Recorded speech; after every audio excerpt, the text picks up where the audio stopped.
ఎన్టీఆర్ జిల్లా కొండూరు జిల్లా పరిషత్ ఉన్నత పాఠశాలలో కేసినేని ఫౌండేషన్ ఆధ్వర్యంలో తిరువూరు నియోజకవర్గంలోని కిడ్నీ బాధితులకు పౌష్టికాహారం విజయవాడ పార్లమెంటు సభ్యులు కేసినేని శివనాథ్, ఎన్టీఆర్ జిల్లా collector Lakshmi, DMHO Suhasini, Tiruvuru RDO Madhuri పంపిణీ చేశారు.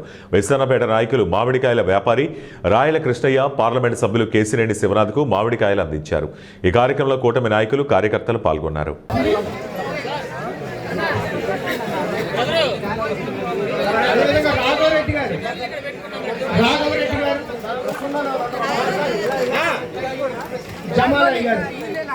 మిగతా వాళ్ళందరికీ కూడా దయచేసి అర్థం చేసుకోండి. స్టేజ్ మీద వద్దు. అందరికీ కూడా మా ఆశా కార్యకర్తలు, మా ఏఎన్ఎంస్ ద్వారా మీరు కూర్చున్న ప్రదేశంలోనే